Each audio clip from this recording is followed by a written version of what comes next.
नमस्ते बच्चों, मैं अनिता आर्य, हिंदी अध्यापिका फ्रॉम सूरज स्कूल महेंद्रगढ़। आज मैं आपको करवाऊंगी कविता फर्स्ट का सेकंड पद्यांश जो सूरदास के पद सूरदास जी ने लिखे थे। पहला पद्यांश अपना हो चुका था, आज दूसरा पद्यांश मैं करवा रही हूँ इसका। देखो, मन की मन ही मांझ रही। मांझ होता है अंदर या भीतर। मांझ का अर्थ क्या होता है? अंदर या फिर भीतर। ठीक है, मन की मन ही मांझ रही। जब सूरदास जी कहते हैं कि जब श्री कृष्ण जी उद्धव को भेजते हैं गोपियों को योग का संदेश देने के लिए, तो उस समय गोपियां कहती हैं कि मन की मन ही मांझ रही, कि हमारी मन की जो बात थी हमारे मन के अंदर ही रह गई। कहिए जाए कौन पे उद्धव नाही परत कही। यहाँ पर गोपियां कह रही हैं कि हे उद्धव, तुम अपना योग का संदेश उनको जाकर कहना,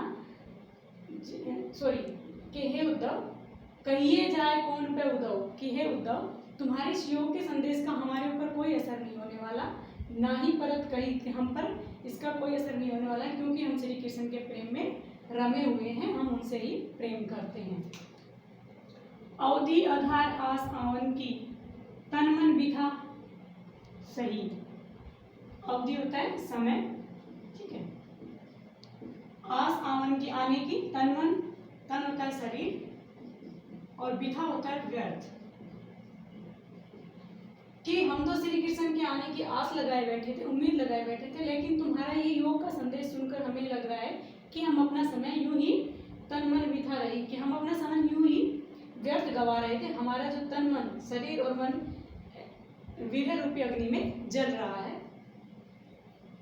अब इन जोग संदेश नी सुनी, सुनी बिरहनी बिरह दई। बिरहनी होता है विरह में जलने, वियोग में जलने वाली, ठीक है, वियोग में या तड़पने वाली।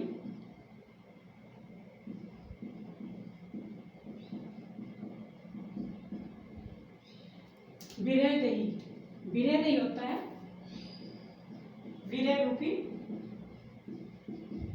अग्नि में जल उठी, अग्नि में जल उठी, ठीक है, इसका अर्थ होता है। तो यहाँ पर कह रही है गोपिया कि अब इन जोग संदेश ने सुनी, सुनी बिरहनी बिरह दई, कि हम तुम्हारे योग संदेश को सुन सुनकर विरह की अग्नि में और भी अधिक जलने लगे हैं। चाहती हुती गुहारी जीती तय उत्तय धार बही।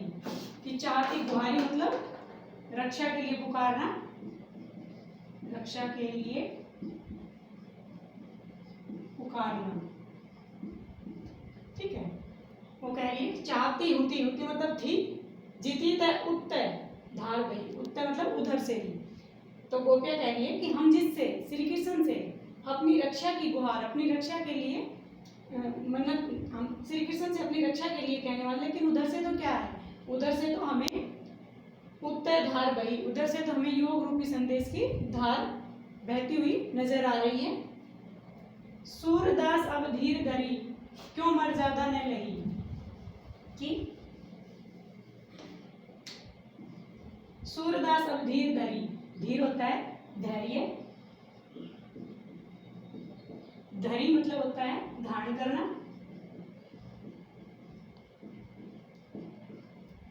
क्यों मर्यादा न ले, मर्यादा, मर्यादा मतलब मर्यादा या प्रतिष्ठा जिसको बोलते हैं।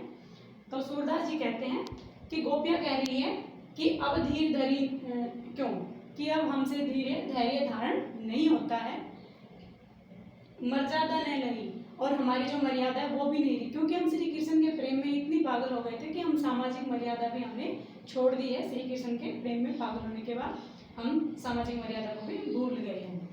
अब अगला पद्यांश देखो, हमारे हरी हारिल की लकड़ी। हारिल होता है एक पक्षी जो अपने पैरों में एक लकड़ी को, अपने पंजों में एक लकड़ी को पकड़े रखता है, ठीक है। तो हमारे हरी हारिल की लकड़ी, लकड़ी होता है लकड़ी।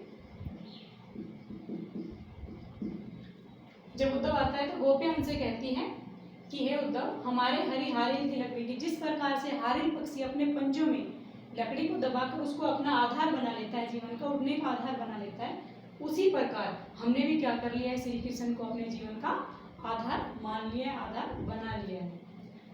मन करम वचन नंद नंदन उर, यह दृढ़ करी पकड़ी। नंद नंदन होता है नंद का बालक कृष्ण, ठीक है, ये श्री कृष्ण के लिए कहा गया है। उर मतलब हृदय।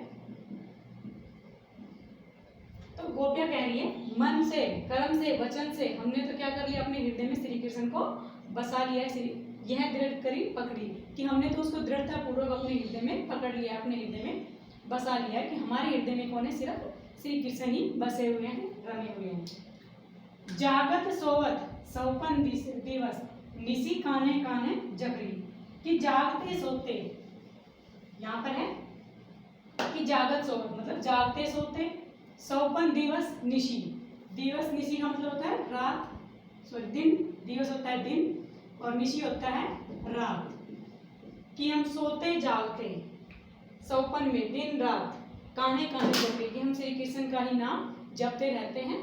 जकरी मतलब पकड़ना, कि हमने श्री कृष्ण को ही रटना, कि हम श्री कृष्ण को ही रटते रहते हैं, कान्हे कान्हे श्री कृष्ण का नाम ही जपते रहते हैं, रटते रहते हैं, ठीक है। सुनत जोग लागत है ऐसो जो करुई ककरी, करुई होता है कड़वी, कि सुनत जोग लागत है ऐसो जो करुई, कि तुम्हारा ये योग संदेश हमें ऐसा लग रहा है जैसे हमने कोई कड़वी ककड़ी मुंह में डाल ली हो, और मुंह में डालने के बाद हमारा मुंह कैसा होगा, कड़वा हो गया हो। इसी प्रकार श्री कृष्ण को भुला पाना हमारे लिए नामुमकिन है, ठीक है। तो तुम्हारा योग संदेश हमें कड़वी ककड़ी के समान लग रहा है। सुनत तो व्याधि, व्याधि होता है रोग, ठीक है, व्याधि होता है रोग। हमको ले आई देखी सुनी ने करी, कि ऐसा जो तुम रोग, ये योग संदेश जो तुम ले आए हो, निर्गुण संदेश, तो ये हमें ऐसा लग रहा है जैसे कोई रोग हो जो हमने न पहले कभी देखा हो, न पहले कभी सुना हो, न जिसको हमने कभी भोगा हो। तो ये हमें योग संदेश तुम्हारा ऐसा लग रहा है, रोग की तरह लग रहा है, जिसको न हमने पहले कभी सुना है, न देखा है और न ही भोगा है। यह तो सुर तिन्ही ले सोपो जिनके मन चक्री, तिन्ही मतलब उन्हें, उनको, ठीक है, तिन्ही का अर्थ क्या होता है, उनको, सोपो मतलब सौंप दो, जिनके मन चक्री, चक्री मतलब जिनका मन स्थिर नहीं रहता, जिनका मन स्थिर नहीं रहता मतलब एक जगह पर टिका नहीं रहता, ठीक है, स्थिर नहीं रहता। कि हे सूरदास जी कहते हैं गोपिया के माध्यम से उद्धव को कह रही है गोपिया, कि हे उद्धव तुम ये संदेश उनको जाकर सौंपो जिनके मन चक्री, जिनका मन स्थिर नहीं रहता, जिनका मन इधर उधर भटकता रहता है। हमारा मन तो क्या है, श्री कृष्ण के प्रति ही स्थिर है, और ये संदेश तुम उनको दो जिनका मन चक्री के समान इधर उधर भटकता रहता है, ठीक है, जिनका मन स्थिर नहीं रहता। तो यहाँ पर गोपियां उद्धव को कहना चाह रही है कि उद्धव हम श्री कृष्ण से ही जुड़े हुए हैं, उनसे ही हम अत्यधिक प्रेम करते हैं, हम उसको किसी भी हालत में नहीं भुला सकते। तुम अपना ये योग संदेश किसी और को जाकर सुनाओ, तुम्हारे इस योग संदेश का हमारे ऊपर किसी प्रकार का कोई प्रभाव नहीं पड़ने वाला है। तुम्हारा ये योग संदेश तो हमें कैसा लग रहा है, जैसे कोई कड़वी ककड़ी हो या फिर कोई ऐसा रोग हो जिसको ना हमने पहले कभी देखा हो, ना सुना हो, ना ही कभी भोगा हो।